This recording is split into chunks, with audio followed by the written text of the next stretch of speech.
लोग जब पिछड़ जाते हैं तो हथकंडे अपनाते हैं और बिल्कुल ऐसा ही हुआ है सेल्स फिगर के साथ। यानी मई मंथ में जो सेल्स फिगर आई है उन्होंने बहुत चौंकाया है। कई कारों ने तो जबरदस्त उठा पटक मचा दी है।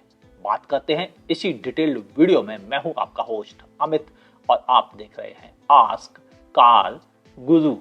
पहले बात करते हैं क्या रही कंपनीज की सेल्स की, फिर उसको एनालाइज करेंगे डिटेल में। सिट्रन 24 यूनिट बेचे हैं, जीप ने बेचे हैं 928 यूनिट मई मंथ में, निसान ने बेचे हैं 2131 यूनिट, जबकि फॉक्सवैगन ने बेचे हैं 3503 यूनिट। 10th पोजीशन पर MG Motors 4008 unit. 9th position पर स्कोडा 4604 यूनिट, जिन्होंने बेचे हैं स्लाविया और कुशाक को मिलकर नई रिकॉर्ड की तरफ बढ़त बना ली। 8th पोजीशन पे है रेनो 5010 यूनिट।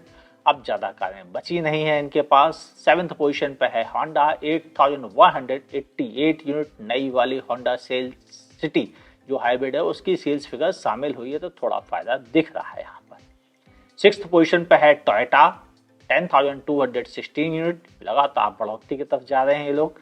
5th पोजीशन पे है किया मोटर्स 18,718 यूनिट। लगता है कारेंस और सोनेट की चमक फीकी पड़ गई है। 4th पोजीशन पे है महिंद्रा 26,650 यूनिट। एज यूजुअल अपनी पोजीशन पे कब्जा बना के बैठी है।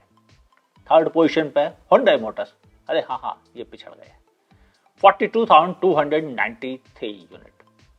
Creta, venue, i10, Nios, accent, सारा पोर्टफोलियो अब लोगों को अपडेटेड नहीं लगता है, क्योंकि वो हुंडई से उम्मीद रखते हैं कि वो जल्दी से जल्दी अपने पोर्टफोलियो को फ्रेश बनाए।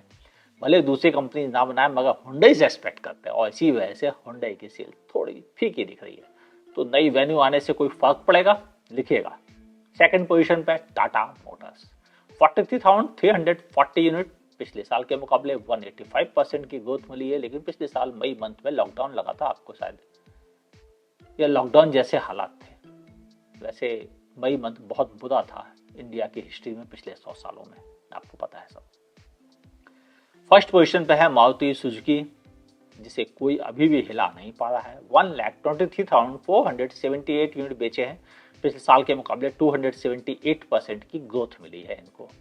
ओवरऑल ये कहा जा सकता है कि कारों की सेल्स बहुत अच्छे नंबर्स में हो रही है। 2,94,087 यूनिट बिकी हैं इन टॉप 14 कार मैन्युफैक्चरर्स की तरफ से, जो मेरी नज़र में बहुत अच्छी सेल्स फिगर है। लेकिन जिनको बढ़त मिली है उनमें एक टाटा मोटर्स है और स्कोडा, जिनको एक जबरदस्त बढ़त मिली है। बात करें कौन कौन की सी कारों को क्या क्या सेल्स फिगर मिल पाई है। देखिए, जो टॉप 10 में आते थे वो टॉप 25 में पहुंच गए। 25th नंबर पर है Hyundai i20 4,463। 2-4 गिनती और कम हो जाती है तो 25 में भी शायद नहीं रह पाते। वजह कीमत। 24th पोजीशन पे है एस्प्रेसो 4,475 यूनिट। पिछले साल के मुकाबले बढ़त है, लेकिन उसका कोई फायदा नहीं, क्योंकि पिछले साल सेल कहाँ हो रही थी, सब तो लॉकडाउन में इलाज करा रहे थे अपना। 23rd नंबर पर है टियागो 4,561 यूनिट। पंच का पंच इसको भी लगा है, हालांकि सेल इसकी भी वो नहीं रही जो पहले हुआ करती थी। 22nd नंबर पर है कारेंस 4,612 यूनिट। अभी तो हनीमून चल रहा है इनका। 21st नंबर पर है टाटा अल्टोज 4,913 यूनिट। इसकी भी सेल वैसे तो 70% बढ़ी है, लेकिन जब सब लोग 3-3 फिगर्स में बढ़ा रहे हो तो 70% की कोई कीमत नहीं। एक्चुअल में सेल डाउन हुई है पंच की वजह से। 20th पोजीशन पे है XUV 300 5,022 यूनिट। पिछले साल के मुकाबले 1901% की बढ़ोतरी मिली है, थैंक्स टू फोर्ड इकोस्पोर्ट और वेन्यू सोनेट के अनसेफ होने वाले मेथड की वजह से या क्रैश टेस्ट रेटिंग की वजह से XUV 300 का फायदा मिला है। हाँ, और एक और चीज, इंजन बहुत पावरफुल है, उसका भी फायदा दिखता है। 19th पोजीशन पे है इग्निस 5,029 यूनिट। पिछले साल के मुकाबले इनको भी लगभग 968% की बढ़त मिली है। 18th पोजीशन पे है XUV 700 5069 यूनिट, बेहतरीन सेल्स अभी भी चल रही है, हालांकि पिछले साल लॉन्च नहीं हो पाई थी इस सीजन तक। 17th पोजीशन पे है Kia Seltos 5953 यूनिट, पिछले साल के मुकाबले मामूली सी 39% की ग्रोथ मिली है, लेकिन उसकी कोई वैल्यू नहीं, एक्चुअल में तो सेल गिर गई है। 16th पोजीशन पे है मारुति सुजुकी सेलेरियो 6398 यूनिट, पिछले साल के मुकाबले 4000% की ग्रोथ मिली है, लेकिन पिछले साल इसी मंथ के बाद तो लॉन्च हुई थी, तो इस वजह से इसकी सेल्स रोक दी गई थी। होपफुली आपको याद होगा इस बारे में बहुत अच्छे से, और सेलेरियो की सेल मेरे हिसाब से रीजनेबल है। 16th पोजीशन पे पहुंचना ठीक ठीक है, not bad at all. 15th position पे है सोनेट 7899 यूनिट, पिछले साल के मुकाबले 19% सेल इंक्रीज हुई है, जिसकी कोई कीमत नहीं, क्योंकि पिछले साल लॉकडाउन था तब भी इतनी बेच ली थी, तो वही अचीवमेंट था, इस साल तो पिछड़ गया आप एक्चुअल में। 14 नंबर पर वेन्यू 8300 यूनिट, मुझे समझ में नहीं आया ये 8300 किसने खरीदी, जब सबको पता था कि वेन्यू का नया वजन आ रहा है, फिर भी उन्होंने पुराने खरीद डाले, ग्रेट जॉब। 13 पोजीशन पे है महिंद्रा बोलेरो 8767 यूनिट, पिछले साल के मुकाबले 149% ग्रोथ मिली है, हालांकि इस बोलेरो में बोलेरो नियो भी शामिल होगा, इसे टीवी 300 कहते हैं, तो यानी दो कारों की सेल को जोड़ के ये मानिए आप। 12th पोजीशन पे है ग्रेन टाइटन 9134 यूनिट, इसका भी वही है, और इसने भी 140% की ग्रोथ पाई है, मेरे हिसाब से ठीक ठीक है, टॉप 10 में रहने वाली कार टॉप 12 में पहुंच गई है, ये जरूर सोचना चाहिए। 11th पोजीशन पे है टाटा पंच 10241 यूनिट, बहुत अच्छा परफॉर्म किया इन्होंने, और मेरे हिसाब से जबरदस्त सेल है।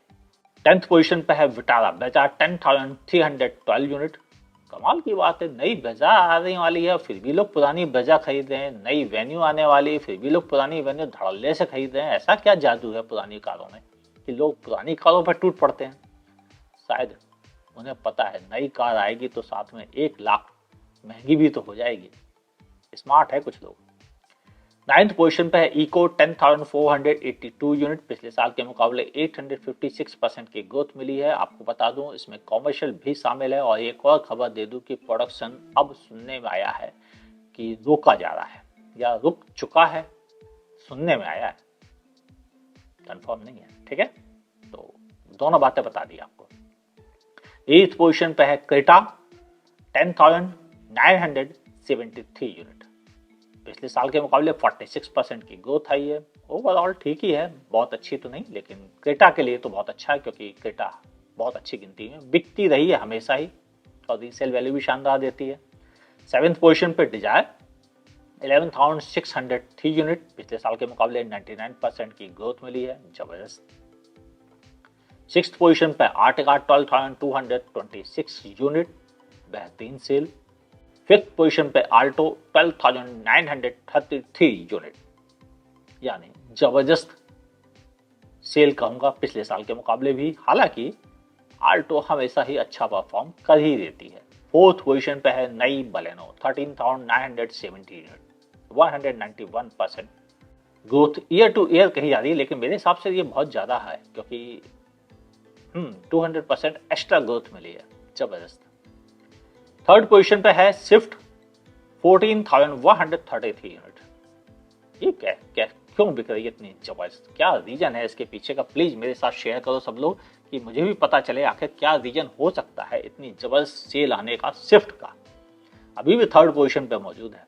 2nd पोजीशन पे है टाटा की नेक्सॉन 14614 यूनिट, 123% एक्स्ट्रा सेल मिली है पिछले साल मई मंथ के मुकाबले, ओवरऑल नेक्सॉन बेस्ट सेलर बन गई है टाटा की तरफ से, और लगातार अब बनी भी रहेगी, क्योंकि 5 साल हो गए इसको लॉन्च हुए, जब 2017 में मैंने इसे 2017-18 में car of the year award दिया था, तभी मैं समझ गया था इसमें दम है, ये खिंचेगी, और खिंच के अब इसने साबित भी कर दिया है।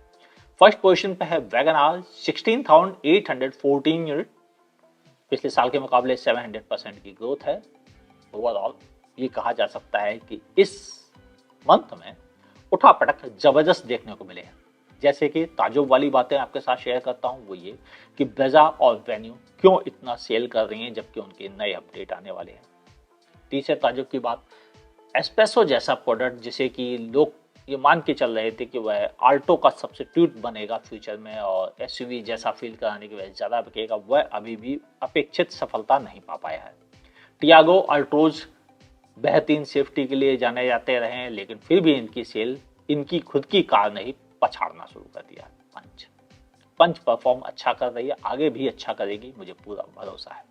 लेकिन जिस चीज़ को लेकर मैं ज़्यादा चौंक रहा हूँ वो ये कि स्विफ्ट की सेल इतनी ज़बरदस्त कैसे आ रही है, आखिर इसके चाहने वाले कहाँ मौजूद हैं और उनके बारे में मुझे समझना पड़ेगा। दूसरा, i20 क्यों पिछड़ रही है? एक बात आपसे भी जानना चाहूँगा, आखिर क्या है जो अगले महीने इतनी सारे एक के बाद एक कारें लॉन्च होने वाली है, उस समय क्या होगा इंडियन मार्केट का? बताइएगा नीचे कमेंट सेक्शन में। मैं आपके साथ आपको बहुत सारे रिव्यू वीडियो देने वाला हूँ इस मंथ में। तैयार रहिए, कमर कस लीजिए, नोटिफिकेशन ऑन कर लीजिए और मुझे बताइए क्या क्या पहले देखना आप पसंद करेंगे।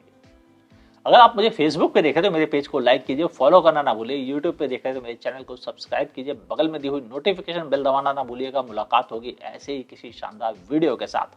देखते रहिए आस्क कार गू।